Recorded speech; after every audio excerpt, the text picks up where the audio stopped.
À toi la gloire, ô ressuscité. À toi la victoire pour l'éternité. Brillant de lumière, l'ange est descendu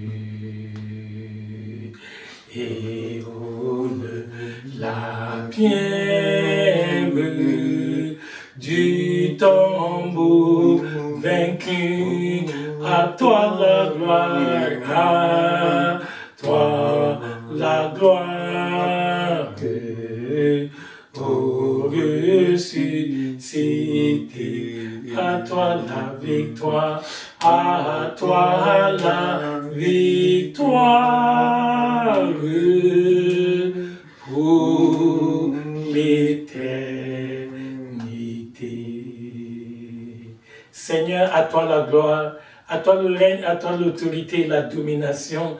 Toi qui es l'ancien des jours, tu es le char d'Israël et sa cavalerie. Nous te bénissons pour ta grâce, nous te louons pour ta miséricorde. C'est pas tes bontés que nous jouissons de la vie, c'est pas tes compassions que nous respirons encore. Merci Seigneur pour cette semaine qui s'achève. Il t'a plu de préserver Israël ton héritage. Tu nous as gardés contre le glaive des méchants. Et en ce dimanche, Seigneur, tu nous donnes la grâce d'être rassemblés devant toi pour te célébrer, te magnifier, t'exalter et pour recevoir aussi, Seigneur, la nourriture spirituelle qui est nécessaire pour la suite dans notre marche dans ce brûlant désert. Seigneur, nous prions qu'en ce dimanche 22 juin 2025, oh Dieu, que tu illumines les yeux de notre cœur. Seigneur, donne à chacun d'entre nous un esprit de sagesse et de révélation dans la connaissance de ta parole. Nous prions que tu ôtes les écailles de nos yeux. Donne-nous les oreilles des disciples, Seigneur. Que nous écoutons cette parole. Que nos cœurs soient la bonne terre dans laquelle ta parole va germer et porter des fruits et des fruits qui demeurent. Seigneur, parle-nous car tes serviteurs t'écoutent.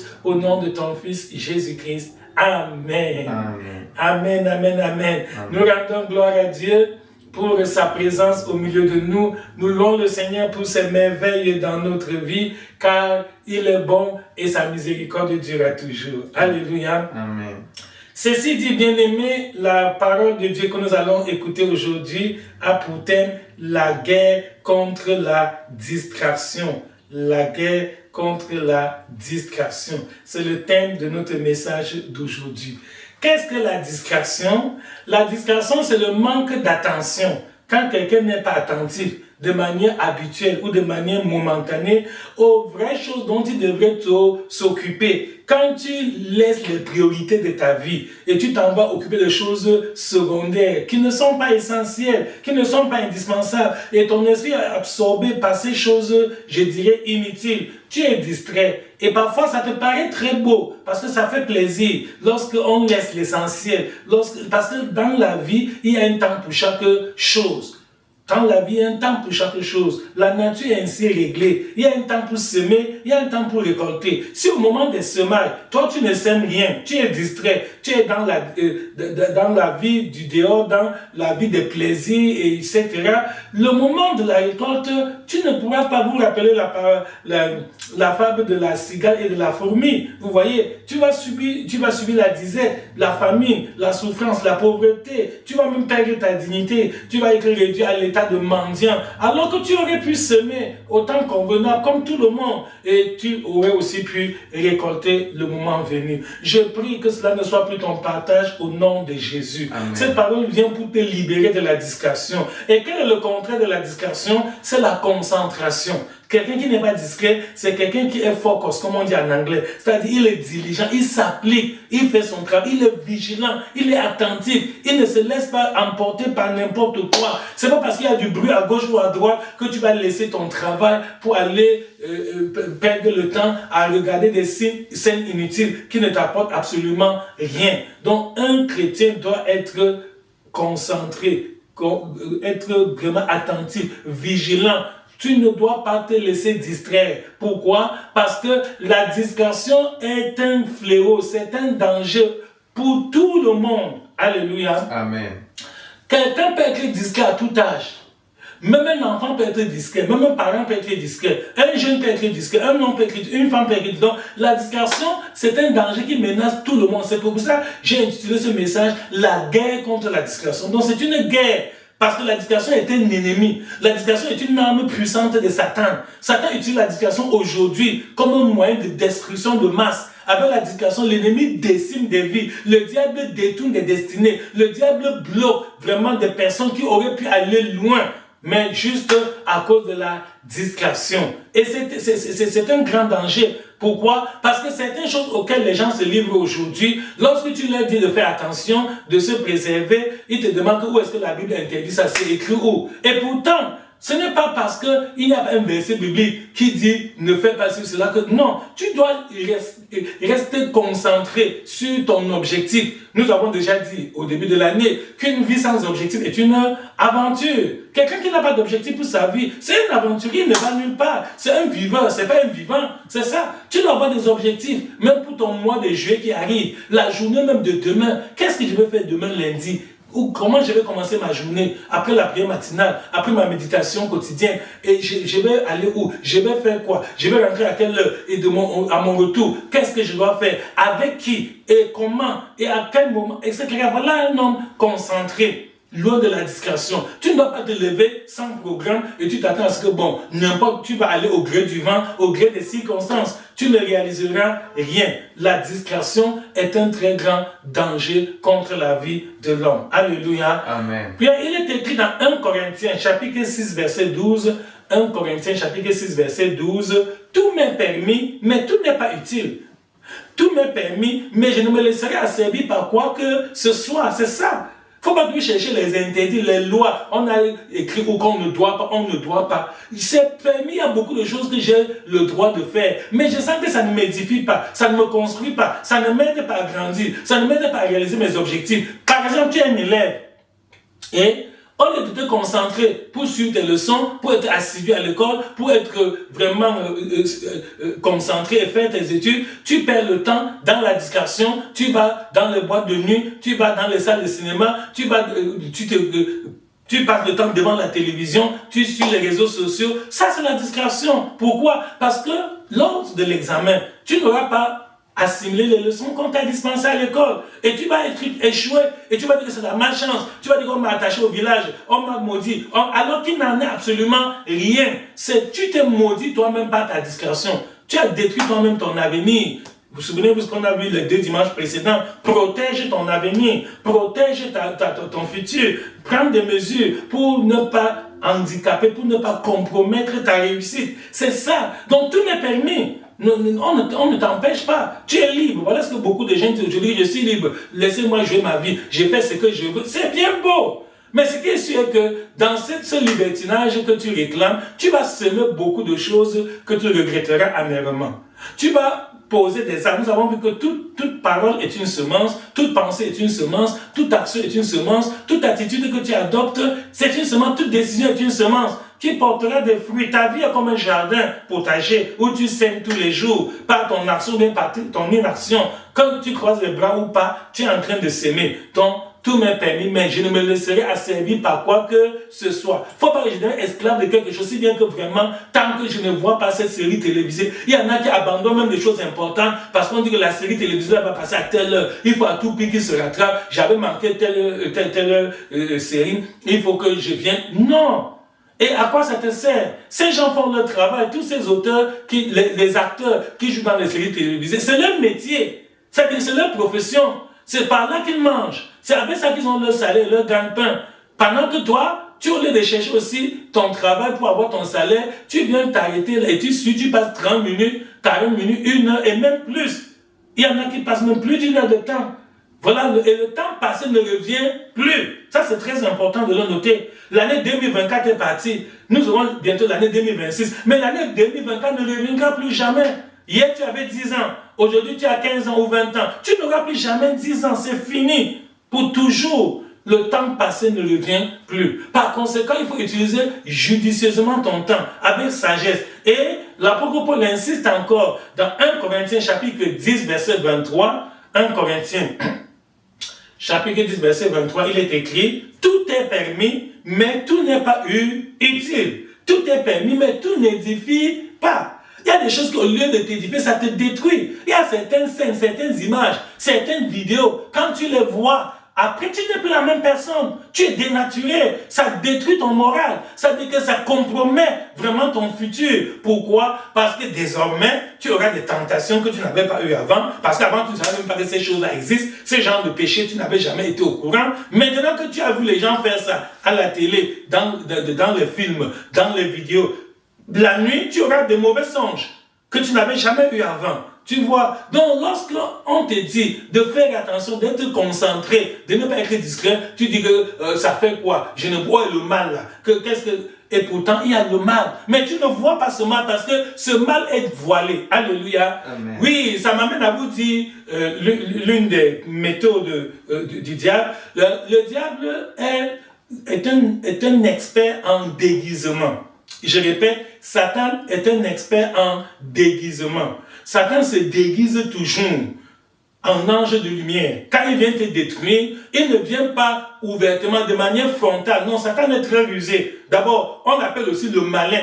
Il est très malin. Donc, quand Satan veut détruire ta vie, détruire ta carrière professionnelle, détruire tes études, détruire ta famille, détruire ta destinée, il ne vient pas avec la corne et la queue. Non!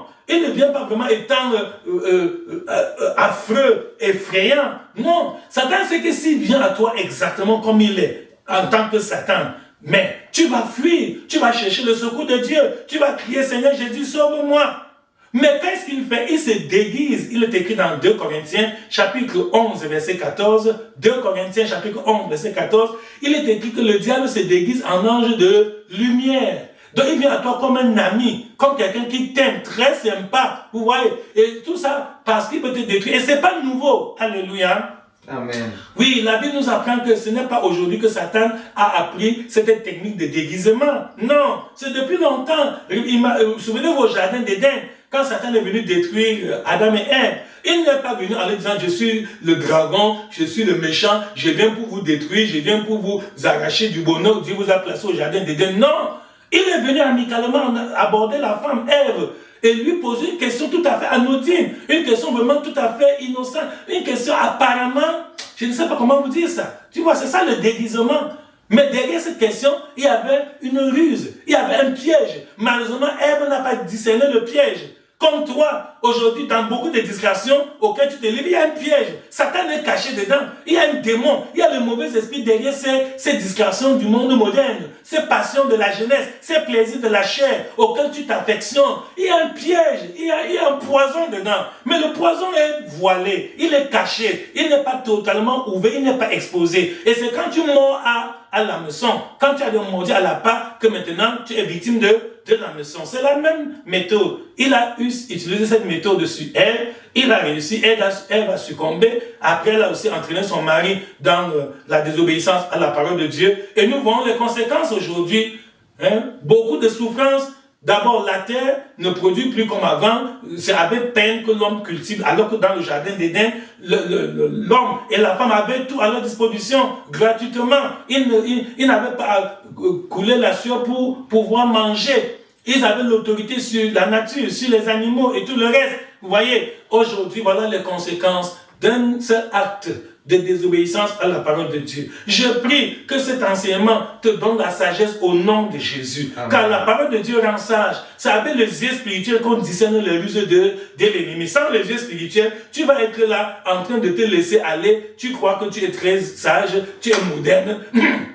Tu ne veux pas qu'on t'appelle un villageois. Tu ne veux pas qu'on t'insulte que tu es anachronique, que tu vis encore dans l'Antiquité. Et pourtant, tu es en train de diminuer ton âge sans le savoir. Certains péchés, certaines discussions que tu te livres aujourd'hui, demain, ça va engendrer des maladies qui vont précipiter ta mort. Et tu vas mourir de manière prématurée. Tu vas mourir avant ton heure. Et pourtant, Dieu n'avait pas prévu ça ainsi. Je prie que cette parole te libère de la discussion au nom de Jésus. Amen. Et que tu vas vivre jusqu'à la fin de tes jours, selon le plan initial de Dieu, au nom de Jésus. Amen. Tu ne mourras pas avant ton heure, au nom de Jésus-Christ. La grâce de Dieu va te préserver. La bénédiction du Seigneur va t'accompagner dans toutes tes activités. Amen. Tu vas servir Dieu sans distraction. Amen. Tu vas faire la volonté de Dieu. Tu vas accomplir ta destinée. Amen. Tu vas accomplir le but de ta vie. Amen. Tu n'es pas un accident. Tu n'es pas venu sur la terre par coïncidence. C'est Dieu qui t'a envoyé dans ce monde pour un but. Il faut te demander quel est le but de Dieu pour ma vie. Seigneur, pourquoi m'as-tu envoyé ici-bas? Quand tu ne connais pas le but de ta vie, tu es distrait. Et pourtant, tu connais tant de choses. Tu apprends, tu t'appliques pour apprendre tant de choses. Mais tu ne t'appliques aussi pour savoir que Seigneur, quel est mon appel? Quelle est ma vocation? Pourquoi m'as-tu envoyé ici-bas? Est-ce que c'est juste pour passer le temps comme ça et après disparaître? Non. Tu n'es pas une poule ou une chèvre. Non. Ta vie a un objectif, ta vie a un but, tu as une vocation, tu as un appel, tu as un travail, Dieu t'a envoyé sur la terre pour accomplir une mission particulière. Alléluia. Amen. Et nous n'avons pas tous la même mission. Voilà un peu notre forme de distraction. Nous n'avons pas tous les mêmes missions. Dieu nous a pas envoyé sur la terre pour la même chose. Si Dieu t'a envoyé sur la terre pour faire une mission précise et tu la laisses et tu te mets à copier, imiter bêtement, l'imitation servile comme c'est la mode aujourd'hui. Les gens imitent tout. Même ce qui n'était pas prévu dans le plan de Dieu pour leur vie. Ça, c'est une autre forme de distraction. Donc, la distraction se manifeste de plusieurs manières. Même un parent qui, après le travail, au lieu de rentrer à la maison, encadrer sa famille, veiller sur ses enfants, il passe le temps avec les amis, les collègues de service, dans les bars, les boîtes de nuit, pour boire, pour bavarder, causer, faire des commentaires sur la politique, critiquer les dirigeants, etc. C'est de la distraction. Parce que ce temps que tu passes dans le gargot, je ne sais pas, mais le tourne d'eau, il y a beaucoup de noms aujourd'hui, hein, les circuits, etc. C'est le temps que tu devais être à la maison, tu devais conseiller tes enfants, vérifier ce qu'ils ont fait à l'école aujourd'hui, voir quels sont les devoirs qu'on leur a donnés, est-ce qu'ils ont fait le devoir, est-ce que tu peux les aider à faire le devoir, et contrôler est-ce qu'ils ont préparé la leçon de demain, et ainsi, les enfants vont réussir. Mais lorsque tu es distrait, et qu'après le travail, tu es plutôt dans les plaisirs du monde, dans les passions de la chair, parce que tu veux montrer que même toi aussi tu es un homme, tu n'es pas n'importe qui, tu es quand même à la mode, tu marches selon la mode du monde. Voilà. Demain, il y a des parents qui sont surpris par l'échec scolaire de leurs enfants. Nous sommes en fin d'année scolaire. Beaucoup de parents sont fâchés, ils sont courroucés contre leurs enfants parce qu'ils attendaient la réussite, mais ils ont vu le contraire, l'échec. Normalement, un parent responsable, ce n'est pas en fin d'année que le parent découvre que l'enfant n'est pas à la hauteur. Non, non, non, c'est la distraction. Si tu n'étais pas distrait, c'est depuis le premier trimestre, depuis le premier devoir, que tu devais constater que ton enfant est en train de négliger ses études. Il passe le temps à jouer, il met le cahier devant lui, mais il pense à autre chose. Oui, il y a plusieurs formes de distraction.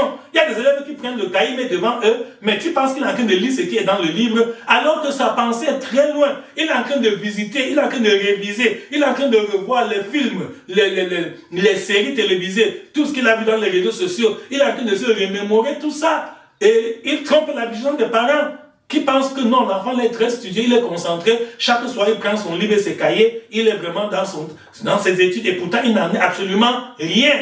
Les enfants sont rusés. Pour certains d'entre eux, au moins. Il y en a qui font semblant d'être en train d'étudier alors qu'ils font autre chose. Toi, donc, parent, si tu étais un parent sérieux, responsable, tu ne serais pas surpris par l'échec scolaire de ton enfant en fin d'année. Pourquoi? Parce que tu aurais décelé cela longtemps à l'avance et tu aurais pris des mesures préventives. On dit souvent que prévenir vaut mieux que guérir. Tu devais lui poser même des questions que, bon, depuis que tu tiens ce livre en main, qu'est-ce que tu as retenu? Qu'est-ce que tu as lu? Tu vois, depuis que, où sont tes devoirs? Est-ce que tu les as faits? Et etc. Comme ça, il faut que les mêmes causes ne produisent plus les mêmes effets. Ça va nous aider. Donc, une maman peut être distraite. Oui, une maman peut mettre la nourriture au feu et au lieu de veiller sur la mamie, de veiller sur la cuisson, elle s'occupe à regarder les novelas, les séries brésiliennes et tout le reste. Et la nourriture va être brûlée.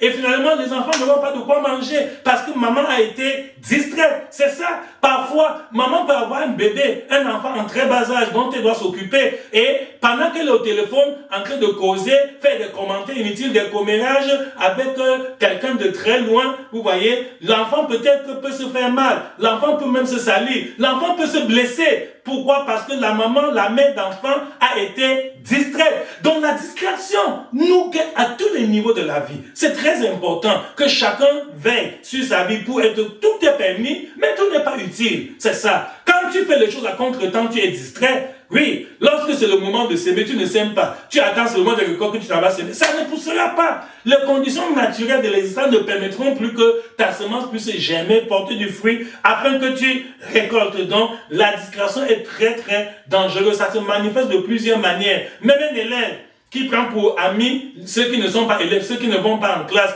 Alors, quand vous vous retrouvez, vous parlerez de quoi? Des choses qui ne concernent pas tes études. Automatiquement, tu vas être distrait et tu vas perdre.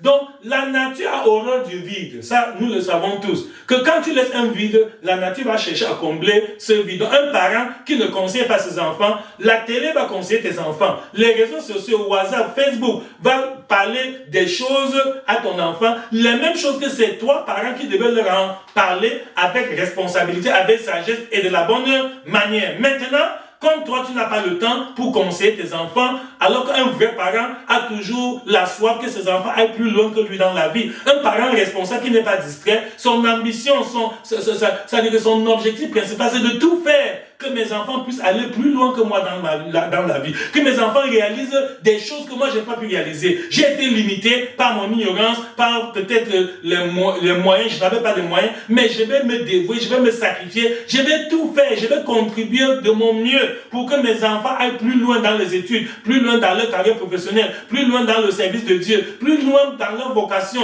pour marquer l'humanité, pour faire des exploits, pour réaliser des percées exceptionnelles. Voilà la soif, voilà le sujet de prière de chaque parent responsable. Or, je reviens sur ce que je viens de dire, que la nature a horreur du vide. Quand tu ne prends pas le temps pour faire ce travail, pour conseiller tes enfants, pour les guider, pour leur communiquer ton expérience, pour que demain, le même caillou où tu avais cogné ton pied, ton enfant devait aussi cogner ton pied là-dessus. On dit souvent dans notre langue maternelle qu'il n'est pas bon que le même caillou perce ta calebasse 2 fois. Tu as été victime.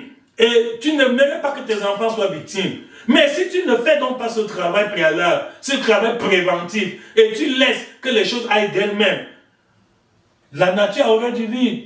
Satan va combler ce vide dans la vie de tes enfants. Et ce que tu devais leur apprendre, en leur montrant même les précautions, ils vont apprendre ça sans garde-fou dans les réseaux sociaux et de la mauvaise manière. Satan va leur faire la mauvaise publicité. Ils vont mordre à la maison et ils seront victimes. Donc la discrétion est un danger pour tout le monde. Ce message est intitulé « La guerre contre la discrétion ». Et je prie que Dieu t'accorde la victoire dans la guerre contre la discrétion au nom de Jésus. Amen. Je prie que le Seigneur te rende plus que vainqueur. Que cet enseignement te donne des armes efficaces pour lutter contre la discrétion dans tous les domaines de ta vie. Amen. Au nom de Jésus. Amen. Même un serviteur de Dieu peut être distrait. Même un pasteur peut être distrait. Un homme de Dieu peut être distrait. Pourquoi? Parce que il est un instrument du Seigneur et il devrait se concentrer pour offrir à Dieu un sacrifice d'odeur agréable. C'est le moment où tu dois prier et jeûner pour recevoir de Dieu la nourriture spirituelle, l'enseignement, les révélations avec lesquelles tu vas t'édifier toi-même et aussi édifier le peuple de Dieu. Si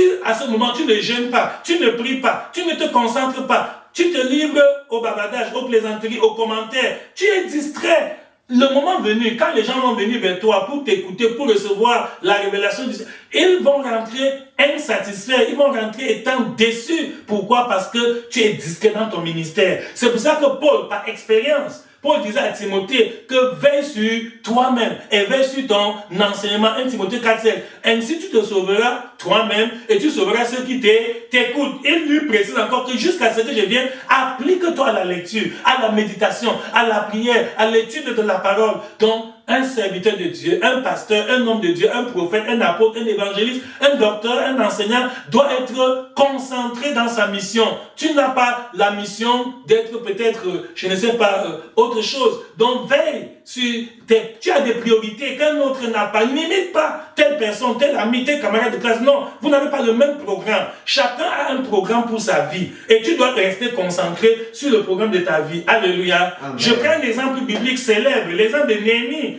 Lorsque Néhémie est venu rebâtir le muraille de Jérusalem, à un moment donné, il y a des amis, Sanballat, Tobija, Geshem, l'Arabe et l'Ammonite, qui l'ont invité avec insistance à venir pour avoir un entretien avec eux dans la vallée d'Ono. Ça, c'est Néhémie chapitre 6. Néhémie a refusé au verset 3. Il leur a dit que j'ai un grand ouvrage à exécuter et je ne puis descendre. Le travail serait interrompu pendant que je quitterai pour aller vers vous. Alléluia. Amen. Voilà un homme sage. Et je prie que Dieu te donne la sagesse de Néhémie au nom de Jésus. Amen. Que tu refuses beaucoup de sollicitations. Il y a trop d'invitations. Tu ne fais pas attention, tu n'auras jamais le temps. Presque tous les week-ends, il y a des deuils, il y a des veillées, il y a des ceci, il y a des cela. Finalement, il y a des gens qui passent toute leur vie à aller d'invitations. D'ailleurs, ceux qui ne sont pas ça, c'est même eux qui négocient pour qu'on les invite. Regardez comment c'est absurde, comment c'est terrible. Que quelqu'un lui-même s'en va négocier que pardon, faites qu'on m'invite, faites qu'on me donne aussi un billet. Mais tu manques quoi faire? Tu as un grand ouvrage exécuté, dit Néhémie. Ta vie est un ouvrage que tu as. Tu es l'auteur de ta biographie. Ta famille, c'est ton travail. C'est la priorité des priorités. Il y en a qui n'ont pas le temps pour s'occuper de leur famille, de leurs époux. Pourquoi? Parce qu'il faut aller au tontine, aux cotisations, aux réunions, aux ceci. Il doit être présent partout à la fois. Tu n'es pas omniscient, tu n'es pas omniprésent. C'est Dieu qui peut être présent partout à la fois. Donc pour réussir dans la vie, il faut faire un sacrifice. Alléluia. Amen. Il faut faire la part des choses.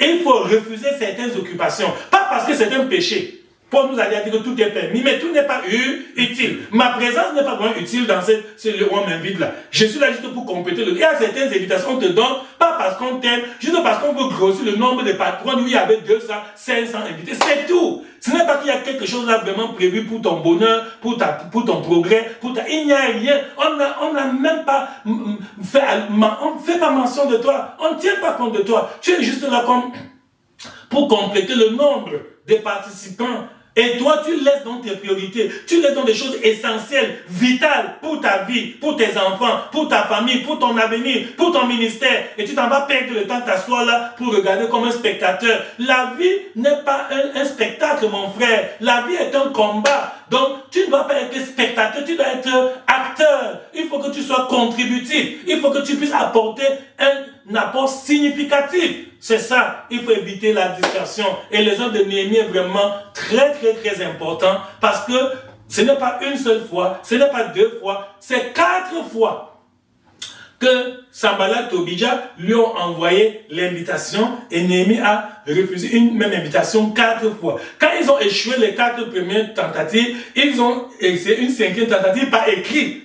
Cette fois, ce n'était plus une invitation verbale, c'était une invitation écrite. Donc même quand tu reçois une invitation écrite, lis bien l'invitation, analyse, essaie d'aller en profondeur, lis même entre les lignes. Parce qu'il y a des choses qu'on ne dit pas expressément, mais en lisant entre les lignes, en réfléchissant profondément, en méditant, tu vas... Essaie même de te renseigner, pose des questions pour en savoir plus sur les invitations. Sinon, parfois, il y a des gens qui vont à certaines invitations, c'est au retour qu'ils regrettent, ils pleurent, ils disent ouais, si je savais, je ne partais même pas à la réunion là. Ça m'a même servi à quoi finalement? Regarde tout ce que je vais faire à la maison comme travail. J'ai abandonné, j'ai laissé tout. Je suis allé passer 1 heure, 2 heures, 3 heures, toute une soirée, toute une nuit. Et je rentre comme ça, bredouille. Je n'ai rien tiré, je n'ai rien profité, ni physiquement, ni matériellement, ni spirituellement, ni rien. Pourquoi? Parce que tu n'aurais pas dû y aller. Si tu étais sage comme Néhémie, tu aurais dû refuser. Donc, on a insisté. Satan connaît manipuler les gens. Satan est le maître de la manipulation. Satan est expert en manipulation. Satan connaît utiliser les gens, même contre leurs propres pensées, contre leurs propres... Parfois, les gens font ça, tu te fâches, alors qu'eux-mêmes sont victimes. Eux-mêmes ne sont pas conscients de ce qu'ils font. Eux-mêmes ne se rendent pas compte qu'ils sont utilisés par le diable pour détruire les gens. Tu vois, donc c'est à toi d'être sage et de discerner ce qui est bien. Comme Paul nous a dit que je ne me laisserai asservir par quoi que ce soit. Je ne suis pas obligé de faire comme tout le monde. Je ne dois pas tout dire qu'on va dire que quoi. On va se fâcher. On aura toujours à dire. Les gens auront toujours à dire. Quoi que tu fasses, les gens ne manqueront pas quoi dire. Les gens vont toujours te critiquer. Donc, cherche ton intérêt. Fais ce qui est pour ton bien. Ne cherche pas à plaire aux hommes. D'ailleurs, quoi que tu fasses, il y aura toujours quelqu'un qui sera mécontent. Donc, que tu sois un parent, que tu sois un enfant, un élève, un travailleur. Quand tu es un travailleur, tu dois te concentrer. Comment puis-je faire pour évoluer dans ma carrière professionnelle? Comment puis-je faire pour avoir des promotions? Comment puis-je faire vraiment pour vraiment marquer positivement mes supérieurs hiérarchiques, mon patron, mon chef?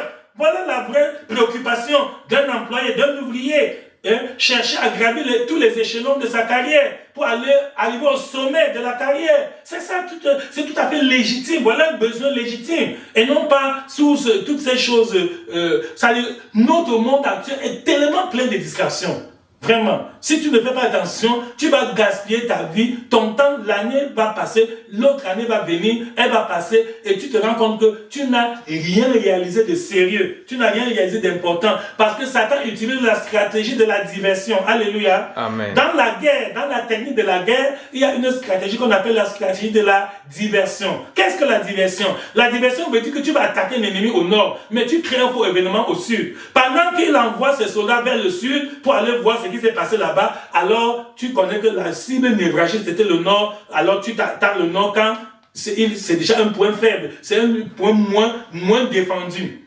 C'est ce qui se passe aujourd'hui. Il y a beaucoup de manœuvres de diversion. Satan connaît divertir les gens. Tu as de vrais problèmes. Parfois, tu as même une situation qui te tient à cœur et tu te retrouves avec quelqu'un qui pouvait te donner une idée, une solution, mais entre-temps, le diable vous dit, vous êtes là, vous causez sur la politique, vous parlez du football, vous riez, vous discutez, parfois vous séparez en queue de poisson parce que vous ne vous entendez pas, tel aime telle équipe, l'autre aime telle autre, etc. Et en fin de journée, quand vous vous séparez, c'est à la maison dit, ouais, j'ai même oublié de demander à celui-là telle information. Ouais, alors que j'ai tel problème. Oh, qu'est-ce qui m'arrive? Alors que j'ai même passé du temps. On a mis longtemps ensemble. J'avais toute l'opportunité de lui poser les questions, de demander des informations, de me renseigner. Oh, voilà. On appelle ça la diversion. Satan connaît. Déverser sur toi un déluge d'informations. Ça se passe aujourd'hui. Oui, oui. Même à la radio, à la télé, tout ça, il y a tellement d'informations qu'on vous donne. Ça vous occupe, ça vous embrouille, ça vous fait discuter, ça vous fait quereller. Et finalement, vous vous séparez sans rien. C'est ça. Tu n'as même pas le temps. Donc, Satan connaît occuper l'homme. Satan a une technique. Occuper l'homme. Que tu n'aies pas le temps. De peur que si tu es concentré, tu peux avoir le temps pour méditer sur ton salut, pour méditer sur ta relation personnelle avec Dieu. Non, non, non, non. Aujourd'hui, il y a tel programme, après tel programme, après tel programme. Les gens vont de programme en programme pour qu'ils n'aient jamais le temps de penser. Quand tu invites même certains hommes qui viennent à l'église, ils te disent, je suis occupé, mon programme est trop chargé. Pourquoi? Parce que Satan a inventé beaucoup d'activités ludiques. Voilà, beaucoup d'activités, c'est-à-dire de plaisir, des distractions qui occupent les gens. Ça fait que les gens sont tellement chargés. Ils n'ont plus le temps d'aller à l'église. Ils n'ont même pas le temps pour la prière. Ils n'ont pas le temps pour lire la Bible. Ils n'ont pas le temps pour méditer. Mais ils ont du temps pour beaucoup d'autres choses. C'est la stratégie de la diversion. Mon frère, je prie que la grâce de Dieu te visite et que tu ne sois pas victime de cette diversion satanique au nom de Jésus. Amen. C'est pas une méthode nouvelle. Dans la Rome antique, j'ai appris dans l'histoire que dans l'Empire romain, au moment de l'Antiquité, les empereurs romains étaient très très rusés. Qu'est-ce qu'ils faisaient? Ils avaient inventé beaucoup de jeux qu'on fait dans le stade. Beaucoup de jeux, les cirques, on faisait que la population aille toujours dans le stade pour voir les scènes, les images, les théâtres et tout le reste. Quel était l'objectif des empereurs romains en faisant cela? C'était pour empêcher la population de réfléchir sur les vrais problèmes de la vie et de se révolter. C'est-à-dire, ils savaient qu'ils sont en train de... C'est des dictateurs. Ils sont en train de manipuler la population. Alors, ils faisaient tout pour les occuper avec des jeux. Les gens passent le temps à rire, à s'amuser, à blaguer. Entre-temps, ils ne s'occupent pas de l'État, de l'économie, de la politique et de tout le reste. Non. Et ils ne peuvent même pas se révolter, ils ne peuvent même pas se concerter. C'est ça, une foule qui ne sait pas faire foule. Une foule qui ne s'assemble pas, qui ne s'amasse pas. Une foule qui ne prend pas conscience de ses problèmes. C'est le genre de foule-là que les dirigeants aiment. Et avec ça, tu passes tout ton temps à aller de programme en programme, d'activité en activité. Et Satan utilise la même stratégie aujourd'hui. Alléluia. Amen. Oui, Satan a la même stratégie aujourd'hui. Satan connaît occuper les gens, divertir les gens. Tous les jours, on invente de nouveaux jeux, de nouvelles qualités de plaisir, qualités de spectacle. Et tu as même l'embarras du choix. Tellement il y en a beaucoup. Il y a un large éventail de jeux de distraction aujourd'hui. Et au lieu de mener la guerre contre la distraction, beaucoup de gens sont plutôt victimes de l'excès de distraction parce qu'ils ne s'occupent pas de problèmes importants et ils vont aller de jeu en jeu. Donc c'est à toi d'être sage et d'identifier les sources de distraction de ta vie. Chacun doit voir à mon niveau, compte tenu de mes objectifs, quelles sont les sources de distraction dans ma vie. Qu'est-ce qui souvent me met hors de mon programme? Qu'est-ce qui m'amène hors de mes priorités? Et tu recenses ces sources de distraction et tu les mets de côté. Rien que le téléphone portable est une grande source de distraction.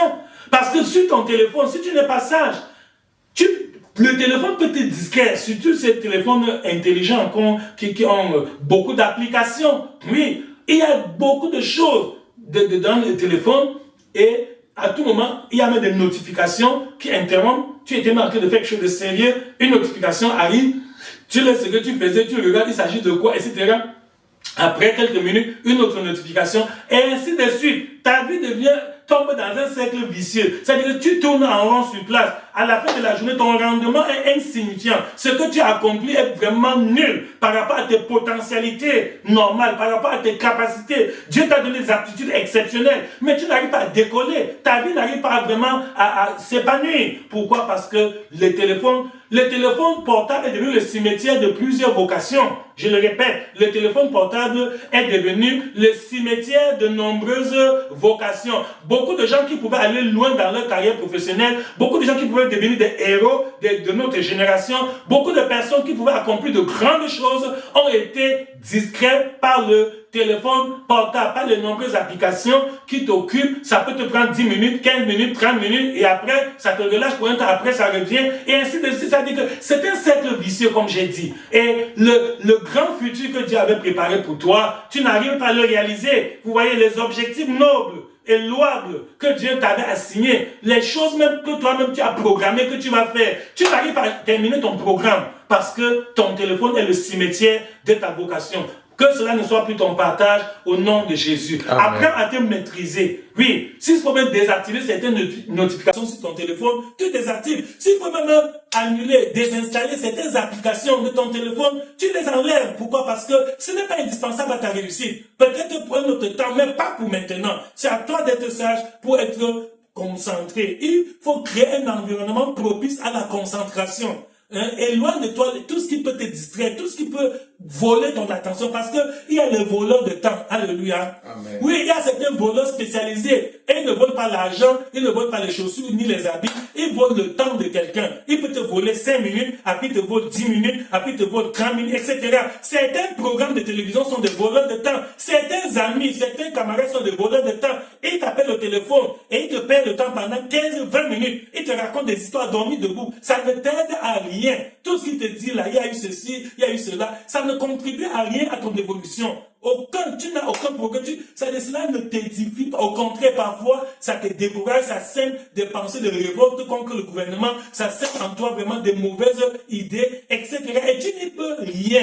Tu ne peux rien changer là-dessus. C'est hors de ton contrôle. Donc, apprends à bien gérer ton temps. Identifie les sources de distraction et combat-les. J'ai dit que le thème, c'est la guerre contre la distraction. Donc, considère ces sources de distraction comme tes ennemis. Ne dis plus que c'est les sorciers du village qui t'ont attaché. C'est toi-même. Tu t'attaches toi-même avec beaucoup de distractions. Tu te paralyses. Tu te détruis toi-même avec des distractions. Mais j'ai vu les gens qui se vantent même d'avoir beaucoup de distractions. Ils disent, oh, tu ne connais pas tel programme, tu ne connais pas telle appli, tu ne connais pas ceci, ah, il y a tel jeu, vraiment, moi je connais, etc.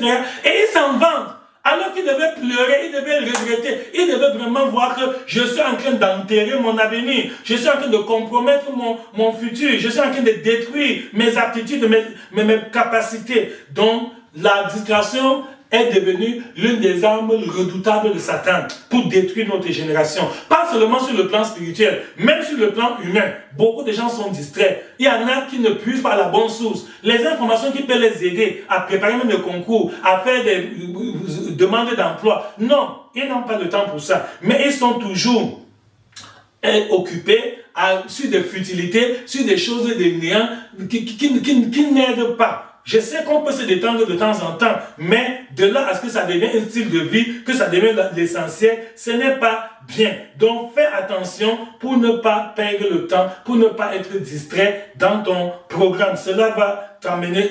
Voici le moment où tu dois faire un examen méticuleux, sérieux. Sois sévère contre toi-même. L'apôtre Paul dit dans 1 Corinthiens, chapitre 9, versets 24 à 27, que tous ceux qui courent dans le stade s'imposent toute espèce d'abstinence. Parce qu'ils veulent obtenir une couronne corruptive, ils veulent gagner les Jeux Olympiques ou la Coupe du Monde. Mais quand les athlètes, les sportifs de haut niveau, les professionnels, quand ils préparent la Coupe du Monde, quand ils préparent les Jeux Olympiques, ils s'imposent beaucoup, ils se privent de beaucoup de distractions. Je te dis, il y en a qui entrent en stage bloqué. Il ne va plus au bar, le boîte de nuit, tout ça, il dit c'est fini. Pourquoi? Parce que j'ai un objectif, je veux gagner la coupe. Je veux vraiment obtenir, je veux battre le record du monde. Voilà. Paul nous dit qu'il en est de même pour la vie spirituelle. Un vrai chrétien qui veut faire tout, tu vas embrasser tout. Non, tu n'iras nulle part, tu ne réaliseras rien. Parce que rien que l'exemple des sportifs te montre que dans la vie, rien de grand ne peut se faire sans sacrifice. Dans la vie, rien de grand ne peut se faire sans sacrifice. Tu ne peux pas tout faire à la fois. Tu n'es pas omnipotent, tu n'es pas omniprésent comme Dieu. Donc tu as des capacités limitées. Même ton cerveau, l'autre jour, dimanche dernier, j'expliquais que le cerveau est comme une maison. Le cerveau, peut-être, je peux dire une maison, imaginons que ton cerveau est une maison à 10 chambres. Ok, dans ton cerveau, il y a ce qu'on appelle le méninge. Ce sont ces méninges, quand tu étudies, la connaissance vient se loger, vient habiter dans ces méninges que j'appelle chambres. Or, si tes méninges sont déjà saturés, si les méninges de ton cerveau sont déjà remplis, occupés par les divertissements, par les plaisirs, par les jeux, par les choses inutiles, quand tu vas maintenant vouloir étudier, apprendre pour mémoriser, tu verras que ta capacité de rétention sera très réduite.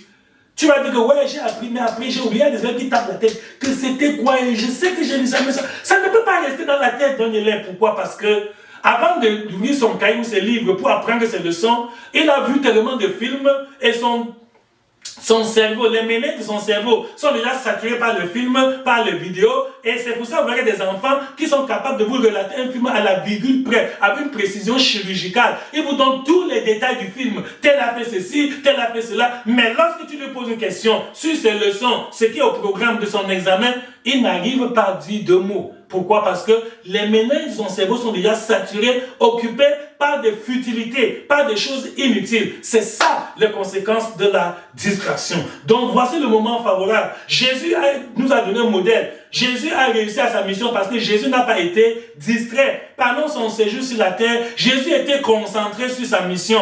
Jésus, il y avait beaucoup de choses qui se passaient. Un jour, les gens sont venus lui dire que Pilate a massacré des Galiléens.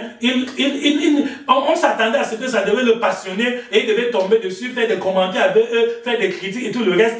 Jésus a dit que ce n'est pas ma mission. Je suis venu pour sauver l'humanité. Je ne suis pas encore venu pour établir le royaume d'Israël. Pour le moment, vous voyez, Jésus a connu faire la distinction, le distinguo entre sa mission actuelle et sa mission future. C'est lors de son second avènement, quand il reviendra en gloire, qu'il va maintenant rétablir le royaume d'Israël, mais pas maintenant. Or, toi, tu ne connais pas faire cette distinction-là. Tu mélanges tout. Ta vie est un fourre-tout. Ta vie, c'est un mélange hétérogène. Et à cause de cela, tu es dans la procrastination. C'est une forme de distraction. Quand tu remets à demain ce que tu peux faire aujourd'hui, tu ne fais que dire, je vais voir après. Et les choses s'accumulent finalement.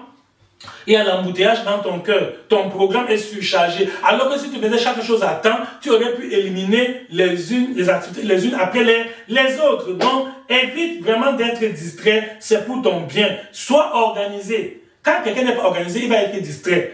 Quand quelqu'un n'est pas ordonné, tu n'es pas discipliné, tu ne mets pas chaque chose à sa place, tu vas gaspiller un temps énorme à chercher quelque chose qui est dans ta maison. Pourquoi? Parce que tu ne sais pas où tu as mis les clés, tu ne sais pas où tu as mis ta Bible, tu ne sais pas où tu as mis ton livre, tu ne sais pas, tu vas arriver même en retard au travail, à l'école, parce que tu fouillais un document qui était pourtant dans la maison. Alors que si tu pouvais assigner une place à chaque chose, que voici la place de mes clés, voici la place là où je dois mettre souvent mon sac de classe, voici là où je dois mettre souvent mes outils de travail, chaque chose à sa place, et chaque fois que tu as fini d'utiliser un objet, tu le remets exactement à sa place. Ça fait que s'il y a même coupure de courant, dans l'obscurité, tu peux bien localiser et retrouver tes clés. Parce que tes clés sont toujours là où cela est. Tes chaussures sont là où cela est. Tes habits, etc. Il y en a. Tu entres dans leur chambre, c'est un désordre total. Même le diable est étonné, même Satan est étonné de la manière dont ta maison est désordonnée. Ta chambre est un foutoir, tout est pêle-mêle, jeté partout. Les habits sont sur le lit, les chaussures sont sur la chaise, les clés sont au sol. Toi-même, tu es dépassé. Ce n'est pas bien. Voici le moment où il faut être sage. Évite la distraction. C'est pour ton bien. N'accepte pas tout. Dans Ésaïe chapitre 42, du verset 10 au verset 20, Ésaïe 42, la Bible nous dit, tu as vu beaucoup de choses, mais tu n'y as point pris garde. On a ouvert les oreilles, mais on n'a pas entendu. Plusieurs fois, Dieu te parle, mais tu es distrait. Tu n'écoutes pas la voix de Dieu. Même les gens qui vont à l'église, beaucoup sont distraits. Pendant même qu'ils sont au culte, il y en a, au lieu de suivre le message, la révélation que Dieu a donnée pour leur bien, ils sont en train de réfléchir. Je connais une histoire d'un homme qui était venu à l'église. Et le serviteur de Dieu était en train de l'exhorter, de lui donner des conseils après. Et à un moment donné, le serviteur, il le regardait, il avait les yeux ouverts. Et il regardait le serviteur attentivement. Et le serviteur de Dieu pensait que ce nouveau converti est en train de suivre vraiment son conseil. À un moment donné, le serviteur lui a dit, tu as compris, frère. Il lui a répondu 1500. Il a dit quoi? Vous voyez, donc pendant que le serviteur l'exhortait, lui était en train de compter son argent dans sa boutique, c'était un commerçant. Et au moment où le serviteur lui a dit, tu as compris, frère, il a répondu 1500. 1500, c'est la somme d'argent à laquelle il est arrivé pendant l'exhortation. Combien de fois les gens vont à l'église aujourd'hui? Au lieu d'écouter la parole de Dieu, ils ont les yeux sur le plafond, ils comptent tous les carreaux qu'il y a au plafond, ils ont les yeux sur le mur, ils ont les yeux sur l'habillement de tel voisin ou de telle voisine. Et tout leur calcul, il y en a qui réfléchissent sur la nourriture, ils ont laissé à la maison. C'est la distraction. Même à l'église, les gens sont distraits. Pendant qu'on loue Dieu, pendant qu'on adore, lui, là, le cœur en train de mettre sur le plat de nourriture qu'il va manger au retour. Et il y en a qui avalent derrière la salive parce qu'ils se rappellent que, oh, avec ce mets succulent que je vais manger, etc. Tout cela fait partie de la distraction. Beaucoup de gens vont à l'église et ils rentrent bredouilles, ils rentrent vides, ils rentrent vraiment comme bras ballants, comme s'ils n'y ont pas été. Pourquoi? Parce que il dit dans Ésaïe, tu as vu beaucoup de choses, mais tu n'as pas pris garde. Ils n'ont pas pris garde à ce que Dieu a révélé. On a ouvert les oreilles. D'ailleurs, les gens à l'église avaient les oreilles bien ouvertes, mais ils n'entendent rien. Parce qu'ils ont déjà prêté l'oreille à d'autres réalités. Voilà la distraction. Et beaucoup étouffent la voix du Saint-Esprit. Aujourd'hui, quand un chrétien a un malheur, une souffrance, il se plaint, il dit, ouais, comment cela m'est arrivé? Rien ne peut arriver sans que Dieu t'ait averti au préalable. Beaucoup d'événements qui te surprennent, c'est parce que tu as été distrait. Dieu t'a averti dans Job 14:33, il était dit que Dieu parle tantôt d'une manière, tantôt d'une autre. Donc, mais les gens lui prennent point garde. Dieu parle tantôt d'une manière, tantôt d'une autre. Job chapitre 33, versets 14 à 33. Dieu parle tantôt d'une manière, tantôt d'une autre. Dieu a plusieurs façons de parler à l'homme. Mais parfois nous sommes distraits et nous n'écoutons pas. Le Saint-Esprit même t'avertit. Parfois tu prends une décision, tu veux faire quelque chose et tu perds la paix. C'est un message de Dieu, c'est un signe. Quand tu perds la paix, tu n'es plus tranquille. Ta conscience te juge, ton cœur te dérange, mais tu forces toujours parce que tu as vu l'argent à cause de la part du gain, parce que tu veux le matériel, tu forces et demain tu te plains des malheurs, des souffrances, alors que c'est toi qui as donné l'accès au diable, c'est toi qui as ouvert la porte à l'ennemi, il t'a eu. Pourquoi? Parce que la chair a des désirs contraires à ceux de l'esprit. Les désirs de la chair sont contraires aux désirs de l'esprit. Parfois, quand tu veux même prier, ta chair ne veut pas que tu pries. Ton corps veut plutôt dormir. Ton corps veut plutôt autre chose. C'est à toi d'éviter la distraction. Dis que non, maintenant je dois prier. C'est le moment de méditer la parole. Parfois tu prends l'habitude, tu n'as pas le goût de lire. Pourtant tu as le goût d'autre chose. Et c'est à toi de dire que non, cette parole c'est pour ma vie. Il a dit dans Josué 1:8 que ce livre de la loi ne s'éloigne point de ta bouche. Médite-le jour et nuit pour agir fidèlement selon tout ce qui est écrit, car c'est alors que tu auras de la réussite dans toutes tes entreprises, c'est alors que tu réussiras. Mon frère, que cette parole te délivre de la distraction sur toutes les formes au nom de Jésus. Amen. Il y a plusieurs formes de distraction. Et le Seigneur vient par ce message te mettre en garde, fais attention, arrête cette course forte, arrête cette manière de vivre, mets un terme à la distraction, veille sur ta vie. Quelle est ta mission? Quel est ton projet? Quel est ton appel? Quelle est ta vocation? Quel est ton programme? Quels sont tes objectifs pour le mois de juin? Dans quelques jours, le mois de juin va finir. Et pour l'année 2025, nous sommes déjà au 6e mois. La moitié de l'année est passée. Normalement, tu dois faire un bilan à mi-parcours pour te demander que est-ce que j'ai déjà atteint la moitié de mes objectifs pour l'année 2025? Logiquement, chacun de nous devait déjà faire 50% de son programme pour cette année, afin que le 1er juillet, tu entends la deuxième moitié de l'année avec le reste de la moitié de ton programme. Mais il y en a qui vont rester dans la distraction. Ils ne font jamais de bilan. C'est une autre forme de discussion. Tu ne fais jamais, tu n'examines jamais ce que tu fais. Il y en a qui attendent d'examen à la dernière minute pour dire ouais, je regrette. J'avais dit que cette année, je vais faire ceci. Voilà, le temps est passé. Or, si tu fais un bilan provisoire, un bilan partiel maintenant au milieu de l'année, tu peux encore réajuster le tir, tu peux rectifier, tu peux encore réadapter ton programme, tu peux te corriger, tu peux te rattraper. Et avant la fin d'année, tu auras atteint tes objectifs. Je prie que cette sagesse te soit accordée au nom de Jésus. Amen. Que tu prennes des mesures appropriées maintenant pour voir quel est le chemin que tu as déjà parcouru et quelle est la route qui te reste à parcourir. Quelles sont les erreurs que tu as faites depuis janvier? Il y en a qui s'indexent, qui vont se rendre compte qu'ils ont pris une fausse route. Ce n'est pas bon.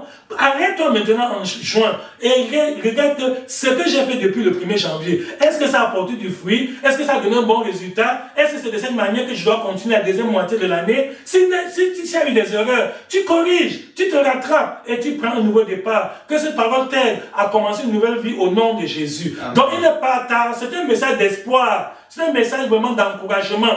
Tu as dit, tu peux te rattraper, tu peux te ressaisir, tu peux commencer une nouvelle vie avec Jésus, tu peux prendre un nouveau départ, même aujourd'hui, quels que soient les échecs, même si tu as eu des problèmes, même si tu as eu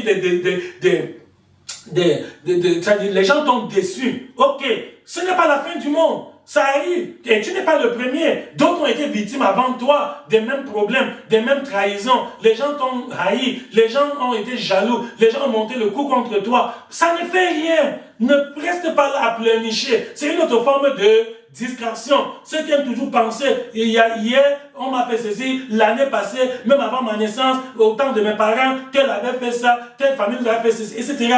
Tu ne peux rien changer sur le passé. Le passé est irrémédiablement révolu. Si tu pouvais ramener le passé et le modifier, tant mieux. Mais ce n'est pas possible. Mais tu peux modifier ton avenir. Alléluia. Amen. Tu as encore toutes les cartes en main. Tu as encore toutes les possibilités pour modifier ton futur, pour orienter ton avenir, pour dire que mes parents ont eu tel problème, moi je n'aurai pas le même problème.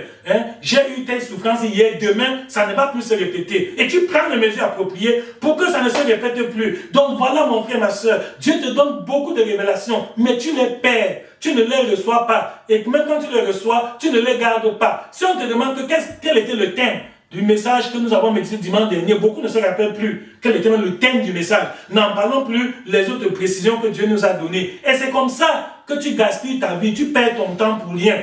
Voici le moment favorable, sois concentré, sois une personne sage et responsable. Ne t'amuse plus, n'imite plus les gens. Fais ce qui est essentiel pour ta réussite. Tu as les priorités de ta vie, c'est-à-dire les choses les plus importantes. C'est par là que tu dois commencer et non pas par autre chose. Donc voici le moment, reste à la fréquence de Dieu. Que veut dire être à la fréquence de Dieu? Ça veut dire que ma vie est conforme à la parole. Je vais, il est écrit pour l'accomplir. Je m'évertue à suivre, à faire de cette parole une application à ma propre vie. Je ne suis pas seulement de ceux qui écoutent la parole, mais je suis aussi de ceux qui, après l'avoir écoutée, la mettent en pratique. Et chaque fois que Dieu me donne une directive, une orientation, une révélation, une instruction, je fais tout pour mettre cela en pratique. Je ne veux plus m'amuser. Or, aujourd'hui, beaucoup sont distraits par le bavardage. Il y en a qui aiment trop causer, les causeries inutiles, qui n'édifient pas, qui n'aident pas. Sois sage, mon frère. Tu n'es pas...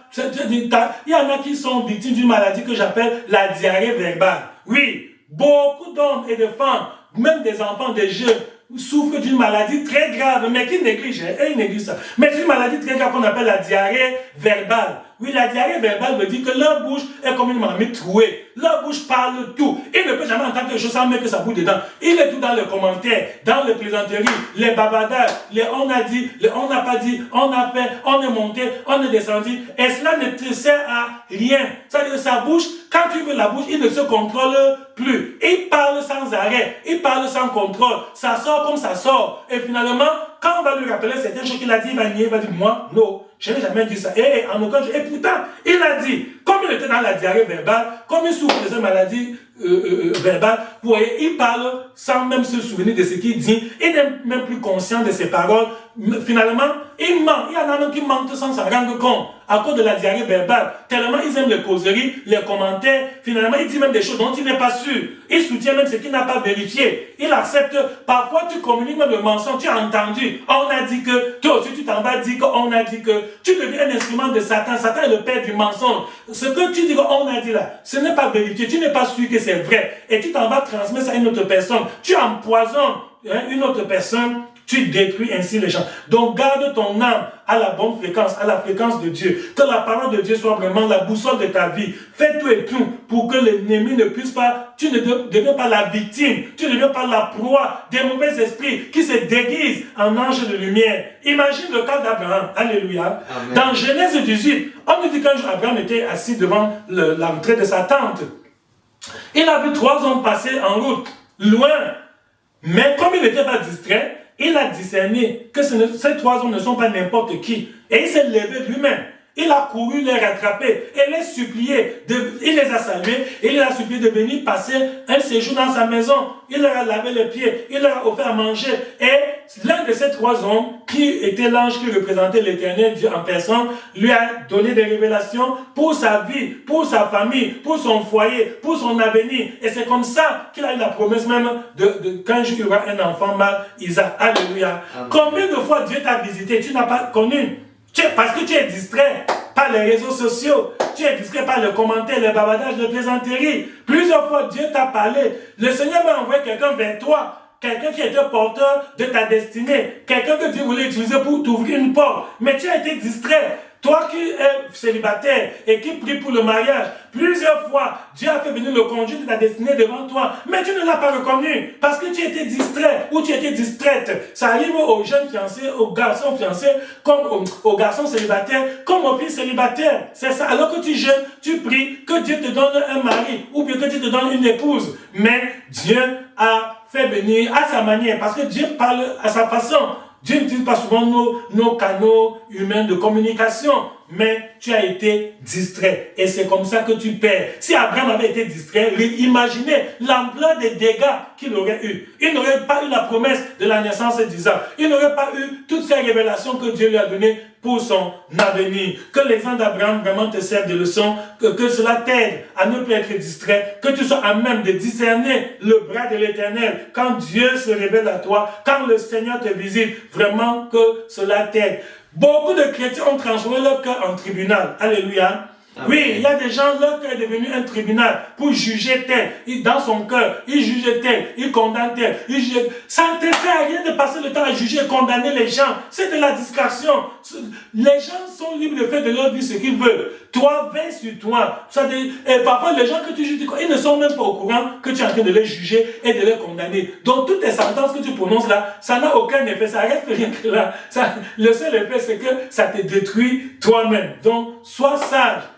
Nous avons l'exemple de la femme tsunami dans 2 Rois, chapitre 4, du verset 8 au verset 37.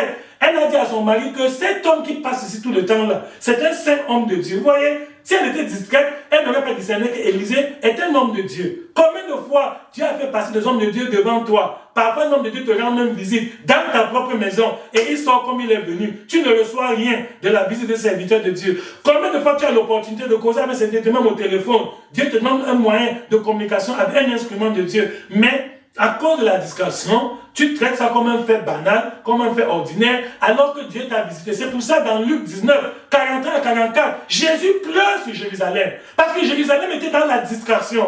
Jésus dit, mais si toi au moins en ce jour qui t'est donné, tu connaissais les choses qui appartiennent à ta paix, mais elles sont cachées à tes yeux. Vous voyez, Jérusalem était distrait par la routine. La routine est une forme de distraction.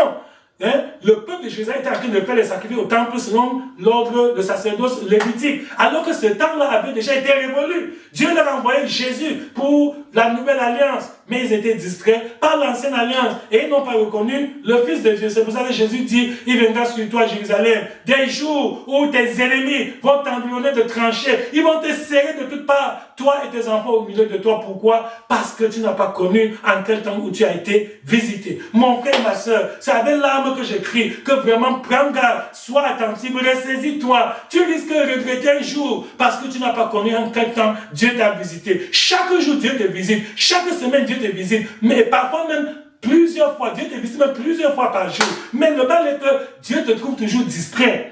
Tu n'es pas concentré. Tu as déjà tellement de programmes dans ta tête. Tu as tellement de choses que tu as arrêtées d'avance. Et à cause de ces préjugés défavorables, tu perds la grâce de Dieu. Que le Seigneur nous aide par cette parole. Que cette parole vraiment nous préserve, nous libère, nous donne la victoire contre cet ennemi. Je vous dis que la distraction est un ennemi. C'est pour ça que le thème de ce message, c'est la guerre contre les dons. Il faut faire la guerre sans pitié. N'aie pas pitié. Tout ce qui peut te distraire. C'est-à-dire, chasse ça de ta vie, ôte ça de ton existence, enlève ça de ton programme, sans pitié, sans complaisance, sans te demander qu'on va dire que quoi, les gens vont rire de moi, on va se moquer de moi. Écoute, le dernier jour, quand tu seras devant le tribunal de Dieu, on ne sera pas là. Tu seras la seule pour répondre du temps que tu as passé ici-bas. Que cette parole te rende sage. Que cette parole te délivre de la distraction et t'aide à être concentré pour accomplir tes projets, pour réaliser tes objectifs, pour faire la volonté de Dieu, pour accomplir ta destinée. Que cette parole t'aide, que cette parole te libère de cette chaîne. Je sais que tu es enchaîné par la distraction. Je sais que tu es lié. Je sais que tu es paralysé pendant longtemps. Mais la grâce de ce message, la puissance de cette révélation est venue pour te libérer, pour te délivrer, pour t'affranchir au nom de Jésus. Amen. Le Seigneur a dit dans Jean 8,32 que vous connaissez la vérité vous affranchira. Je prie au nom du Seigneur Jésus, que la grâce de ce message puisse te libérer, puisse te délivrer, puisse t'affranchir, puisse te mettre à l'abri des distractions futures et même qu'elle te libère des distractions présentes pour que ta vie donne un sens à ta vie. Dieu t'a déjà aimé, mais c'est toi-même qui n'aimes pas ta vie. Dieu a déjà eu pitié de toi. C'est toi qui n'as pas pitié de toi-même. Voici le temps favorable de te débarrasser de toutes les distractions, de toutes les diversions, toutes les manœuvres du diable et des hommes. Ce n'est pas seulement le diable qui apporte des distractions, même les hommes, même tes amis, tes camarades, beaucoup de gens apportent des distractions. C'est à toi de faire la part des choses. Il faut t'amuser, il faut être sélectif dans tes choix, il faut bien choisir ce que tu vas faire, ce qui va te préoccuper, parce que tu récolteras ce que tu auras semé. Je prie, Seigneur, souviens-toi de chacun d'entre nous. Merci pour cette parole qui est venue à temps pour nous libérer de la distraction, Seigneur, et des diversions que le monde moderne apporte, que Satan a inventé, que les hommes ont mis au point, juste pour nous empêcher de nous concentrer sur notre salut, de faire ta volonté, d'accomplir notre destinée. Père, que la grâce de cette parole libère chacun d'entre nous, y compris moi-même, au nom de Jésus. Aide-moi à surmonter toutes les manœuvres de distraction dans ma vie, au nom de Jésus. Aide-moi à identifier toutes les sources de distraction dans ma vie. Aide-moi à identifier tout ce qui m'éloigne de ta parole, tout ce qui m'éloigne, Seigneur, de ton programme. Aide-moi, Seigneur, à reconnaître les ruses du diable à temps pour ne pas être victime. Je ne veux pas pleurer comme Jérusalem. Je ne veux pas regretter de remords tardifs. Seigneur, aide-moi, aide mes frères et sœurs, aide-nous tous ensemble, Seigneur. Tu as dit que nous connaîtrons la vérité et la vérité nous affranchira. Seigneur, que cette parole qui est la vérité, que tu viens de nous donner en cette matinée, que cette parole nous libère, qu'elle nous affranchisse de toutes les ruses du malin, afin que chacun d'entre nous puisse mener une vie responsable, une vie utile, une vie, Seigneur, qui aura un impact dans le temps et dans l'éternité. Au nom de ton Fils Jésus que nous avons prié. Amen.